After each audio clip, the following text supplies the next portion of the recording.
Hello friends, कैसे हैं आप सब। उम्मीद करती हूँ कि सब खैरियत से होंगे।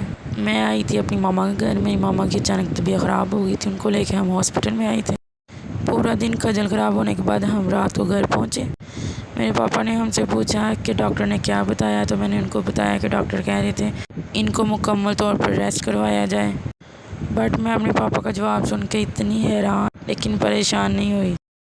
वो कहते हैं पुत्र साढ़े घर के इन्ना काम होंदा है, तेरी अम्मा ने तो कोई इन्ना काम ही नहीं है। फ़िलहाल तो मैं चुप कर गई कि मुझे एक टॉपिक मिला था व्लॉग बनाने के लिए। 50% मैंने लोगों को देखा है कि जिनके घरों में काम वाली नहीं होती है, सारे घर के काम खुद करती हैं। घर वाले फिर भी कहते हैं कि मतलब ये कुछ नहीं करते हैं, हमारे घर काम ही कितना होता है। इनके बरक्स जिनके घर में काम वाली लगी होती हैं वो जस्ट खाना बनाती हैं और उनकी बल्ले बल्ले होती हैं, बहुत काम करती हैं बहुत। खैर, सबकी अपनी अपनी सोच होती है। अगली सुबह उठ के मैंने सबसे पहले सफाइयाँ वगैरह की, सारा घर धोया, वाइपर लगाया, वाशरूम वगैरह साफ़ किया। फिर मैंने नाश्ता बनाया, रोटियां बनाई, साथ मैंने ये लस्सी बनाई है और सालन वगैरह गर्म करके सबको नाश्ता करवाया। साथ में नाश्ते वाले बर्तन धो के ये सारे सेट किए हुए हैं। बात यहाँ पे ख़त्म नहीं होती, बर्तनों को उनकी जगह पे भी रखना। फिर 9 बजे चाय बनाई, चाय से फारग होके उनके बर्तन अपनी जगह पे रखे। किसी काम से मैंने फ्रिज खोली, फ्रिज कहती मुझे हाथ न लगाओ, बर्फ़ ऐसे जमी हुई थी जैसे हम कोई लंदन पेरिस बैठे हुए हैं। हर तरफ बर्फ़ ही बर्फ़ थी, दरवाज़ा नहीं था बंद हो रहा है फ्रिज। फिर मैंने कुछ देर बंद करके इसको साफ़ किया, अब देखिए बिल्कुल नीट है। काम ख़त्म करते 12 बज गए। साथ ही मैंने दोपहर का और शाम का इकट्ठा ही खाना बनता है, तो खाना मैंने रख दिया। बीफ बना रही हूँ मैं आज। सारा कुछ प्रेशर कुकर में डाल के चूल्हे पर रख दिया। थोड़ी देर सीटी आने के बाद उसको खोल के भून शून के उसको हस्बे मंशा उसका शोरबा बना लिया जितना हमने करना था। यहाँ पे मेरा खाना हो गया रेडी। अब मैंने रोटियाँ पकाने के लिए आटा गूंदना है, दोपहर के लिए भी और शाम के लिए भी।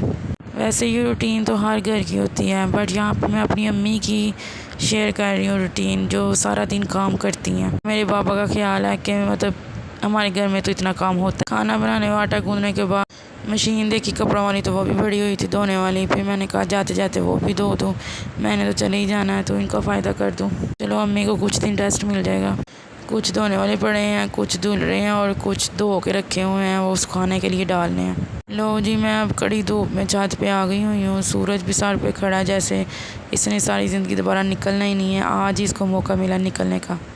मेरे कपड़े हो गए कंप्लीट और यहाँ पे बच गए हुए हैं 4 शाम के। रुके ज़रा, काम यहाँ पे ख़त्म नहीं होते हैं। अभी इन कपड़ों को धूप से उतारना है और इन सबको संभालना भी है, प्रेस वगैरह करना है। यहाँ पे मैंने कपड़े निकाले हैं नहाने के लिए, गर्मी बहुत ज़्यादा। और मेरे छोटे भाई को ख्याल आया कुछ खाने का, उसने मुझे बर्गर ला के दिया, ब्रेड और अंडा बनाने के लिए। मैंने नहाने से पहले मैंने कहा जल्दी जल्दी इसको बना देती। बंद को 2 हिस्सों में किया और अंडा बना के उसके अंदर लगा के साथ मैंने दूध का गिलास उसको खाने के लिए दिया। फिर मैं नहा के फ्रेश हुई तो टाइम काफ़ी ज़्यादा हो गया हुआ था, 5 बज गए हुए थे।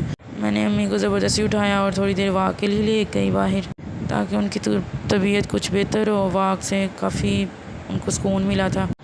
मगरिब के बाद हम घर आए, घर आते फिर हमने रोटियां बनाई शाम के लिए। रोटियां से फ्री होके बर्तन वगैरह समेट के किचन का काम सारा ख़त्म करके अम्मी को दवाइयाँ वगैरह दे के समझे आप 9 बज गए थे। इस पूरी रूटीन से अभी तो मैं जवान हूँ तो मैं थक गई थी। अम्मी तो बूढ़ी हो गई हैं, वो नहीं थकी होंगी। कहने वाले आराम से कह देते हैं हमारे घर तो इतना ख़ास कोई काम नहीं होता। पता नहीं मर्दों की लॉजिक हमारी समझ से बाहर है। ये जस्ट एक दिन की रूटीन है।